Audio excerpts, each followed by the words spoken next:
안녕하세요. 주식경제 유토피아 주토피아에 오신 것을 환영합니다. 자, 엔비디아가 주가 사상 최고를 경신했다. 시총 1.2조 달러 돌파했다. 이런 뉴스가 나오면서 시장이 강하다는 모습을 지금 보여주고 있죠. 이 기사 하나만으로도. 아직 엔비디아가 최고가를 신고가를 갱신한 건 아닙니다. 왜냐면 갭을 띄운 자리를 아직 돌파하지는 못했어요. 하지만 종가상으로는 사상 최고를 경신했다라고 볼 수 있고, 또 엔비디아 같은 경우는 호재가 앞으로 계속 나올 가능성이 높기 때문에 사실 시장이 정상적이라면 엔비디아는 지속해서 상승을 해야 되는 그런 상황입니다. 그리고 엔비디아가 상승을 해야 결국에 우리나라의 코스피 지수, 삼성전자를 들어올릴 수 있기 때문에 엔비디아가 상승해야 주식을 하는 사람들한테는 호재가 되는 겁니다. 왜냐면 우리 증시를 끌어올리는 그런 역할을 할 수밖에 없으니까요. 물론 나스닥도 오르겠죠. 결국에 지금 시장의 전 세계의 대장은 나스닥이고, 나스닥이 세계의 중심이기 때문에 나스닥이 올라야 코스피 코스닥 지수도 오를 수 있는 겁니다. 자, 그래서 제가 뭐 악재 뉴스를 찾아보려고 했지만 악재 뉴스는 찾지를 못했습니다. 오늘 기준으로는 추가적인 악재 뉴스가 또 없었기 때문에 이렇게 강한 모습을 보여줄 수 있었다. 자, 그래서 지금 8월 30일, 31일 이틀 남은 상황에서 과연 한국 증시는 어떻게 될 것이며 또 나스닥은 어떻게 흐를지 그거에 대해서 이제 오늘 이야기를 하는 영상을 만들었습니다. 자, 오늘 영상이 8월 전망으로서는 마지막 영상이고요. 자, 구독과 좋아요, 알림 설정 부탁드리고요. 지금부터 시작하겠습니다. 자, 엔비디아 이렇게 좋은 흐름 나왔다. 이런 뉴스가 나왔고, 뉴욕 증시 국채금리 하락에 상승했다. 나스닥이 1.74% 올랐다. 국채금리가 하락을 했다. 이것은 결국에 앞으로 이제 이틀 뒤에 나올 개인 소비 지출 가격 지수와 고용 보고서 발표가 좋게 나올 수도 있다라는 그런 긍정적인 시그널이 나왔기 때문에 지금 이런 기대감으로 지금 오르고 있다. 그러니까 만약에 개인 소비 지출 가격 지수와 고용 보고서 발표가 좋지 않게 나오면 안 되겠죠. 이게 좋지 않게 나올 경우에 증시가 급락을 할 수 있어요. 그래서 이거 어떻게 될지 우리는 지켜보는 게 가장 현명하다. 왜냐? 지금 차트를 분석해보면 제가 아직 차트를 피지 않았지만 변곡점에 와 있습니다. 여기서 추세를 위로 결정하느냐 아니면 아래로 결정하느냐, 이거를 결정하게 되는 오늘 이번 주가 아주 중요한 그런 이제 시간이 될 겁니다. 자, 그래서 이렇게 테슬라 주가도 7%나 올랐다라는 거죠. 자, 그 비트코인도 이제 올랐다. 그래서 사실상 모든 좀 약간 그런 자산들이 올랐다라고 우리가 볼 수 있습니다. 오늘 시장을. 자, 그래서 경제 캘린더를 한번 볼게요. 경제 캘린더를 보면 이게 31일자인데요. 한국 시간으로 9시 30분에 발표됩니다. 이게 밤 9시 30분에. 그래서 연속 실업 수당 청구 건수와 또 이제 가장 중요한 지표가 신규 실업 수당 청구 건수입니다. 이 부분들이 어떻게 변하느냐, 그거에 따라서 증시가 방향을 결정할 거고요. 그리고 근원 소비자 지출 물가 지수, 이런 것들도 시장에 영향을 줄 수 있습니다. 중요한 건 여기서 신규 실업 수당 청구 건수, 이게 가장 중요할 것 같아요. 이게 절대로 내려가서는 안 됩니다. 여러분은 이제 신규 실업 수당 청구 건수가 내려가면 좋을 것이다 라고 생각하시는 분들도 혹시 있을 수 있어요. 왜냐면 실업을 많이 안 하면 미국 경제가 좋으니까 오르는 거 아니야? 이렇게 생각하겠지만, 만약에 실업수당 청구 건수가 줄어들었을 경우에, 혹은 좀 심하게 줄어들었다, 만약에 그런 현상이 일어날 경우에는 증시에 충격을 줄 수 있고, 그리고 신규 실업수당 청구 건수가 이 근처로 나왔다, 혹은 올랐다, 그럴 경우에는 시장에 긍정적인 영향을 미칠 수 있어요. 연준의 목표는 신규 실업 수당 청구 건수를 조금 내리는 게 목표라고 생각하시면 돼요. 아니지. 이걸 올리는 게 목표. 지금 제가 잘못 얘기했어요. 이거 다시 미쳤나 봐요. 이게 그러니까 실업수당 청구 건수를 올라야지 연준이 좋아를 합니다. 왜 그러냐면 얘가 이제 올라야 사람들이 실업을 많이 했다는 얘기고 지금 고용시장이 굉장히 불타오르고 있잖아요. 그래서 연준은 싫잖아요. 고용시장이 불타오르는 게 적당히 유지하면서 침체가 오지 않는 그걸 만들고 싶은 겁니다. 여기서 만약에 고용시장이 막 불타오르고 만약에 어떤 특정 변수가 생겨서 고용시장이 더 불타오르는 현상이 일어나면 그거는 인플레를 2%를 목표로 하고 있는 연준한테는 방해 요소가 되는 겁니다. 그렇기 때문에 좀 이게 역설적일지 모르겠지만 결국에는 신규 실업 수당 청구 건수가 올라야 시장은 환호를 한다.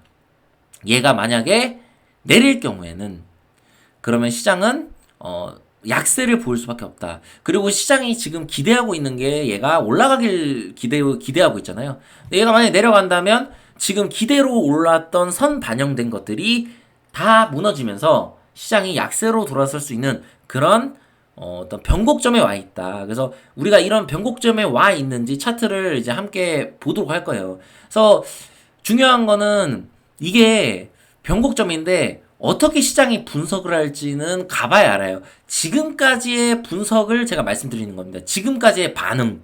지금까지 시장은 그렇게 반응했습니다. 근데 만약에 시장이 여러분 이렇게 할 수도 있어요.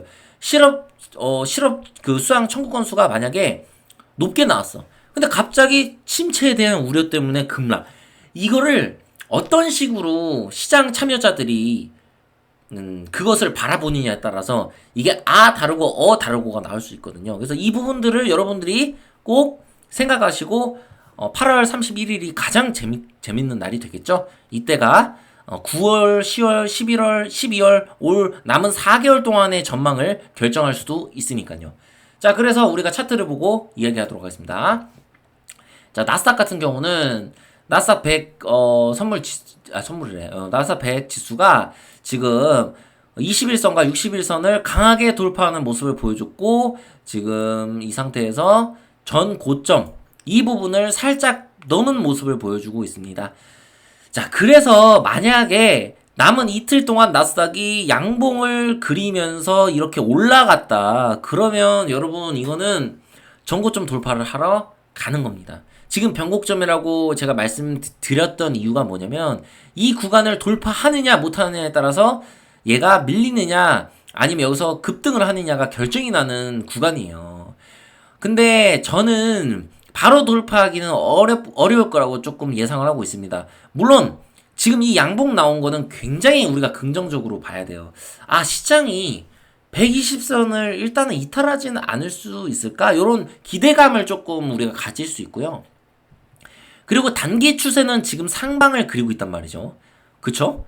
그렇기 때문에 여기서 이제 2일 동안 30일, 31일이 어떤 모습을 보이느냐가 가장 중요하다. 근데 사실 여기 매물대가 조금 두꺼워진 거거든요. 이 앞선 이 음봉 때문에. 그래서 이거를 바로 돌파를 하기는 전 조금 어려울 거다라고 개인적으로 판단을 하고 있고요. 자, 121선이 제가 이제 추세줄을 긋겠습니다. 121선이 이렇게 올라가겠죠? 자, 그럼 10월까지 제가 한번 그어보겠습니다. 이 각도로 올라간다는 가정하에 자, 우리가 그러면 자, 10월 17일까지 한번 제가 그어볼게요. 이 각도로. 자, 이렇게 그었을 때 121선을 이탈을 하지 않는 것을 보고 가는 게 제가 봤을 때는 가장 현명한 겁니다. 지금 상태에서는. 제가 이제 코스피의 삼성전자 또 제가 오늘 분석을 할 텐데 아직 시장이 8시 50분이에요. 장이 지금 시작하지 않았어요. 근데 얘가 이제 저는 이제 밀렸다가 갈 거라고 보고 있는 거죠. 얘가 바로 가기에는 이 21선과 61선이 데드가 난 자리이기 때문에 이 구간에서 한번 조정을 받고 여기서 이렇게 약간 횡보 느낌으로 가서 120선을 이탈하지 않고 간다. 그럼 9월에 갑자기 금반등이 나올 수도 있겠죠. 그래서 우리가 제 판단으로는 악재가 지금 너무 안 나왔어요. 추가적인 중국의 악재가 좀 조용하죠. 이게 계속 지속되느냐. 그리고 8월 31일 날 발표될 실업수당 청구 건수 그것들과 그 개인 소비 지출 이런 지수들을 우리가 확인하고 넘어갈 필요성이 있다는 거죠. 여유 있게. 왜? 여기서 어차피 전고점 돌파하면 나스닥은 계급등이에요. 그죠? 그러니까 우리가 침착하게 좀 생각할 필요가 있어요. 여기가 변곡점이란 말이죠. 왜냐면 추세가 이렇게 진행된다고 했을 때 120선을 만약에 여기 가서 이탈을 했어요. 그러면 뭐예요? 이거는 조금 위험 신호라고 우리가 볼 수 있겠죠. 이탈을 하면. 이탈을 하면. 잠깐만요. 근데 만약에 이 구간에서 이거 뭐 세로줄을 제가 써본 적이 없어서요.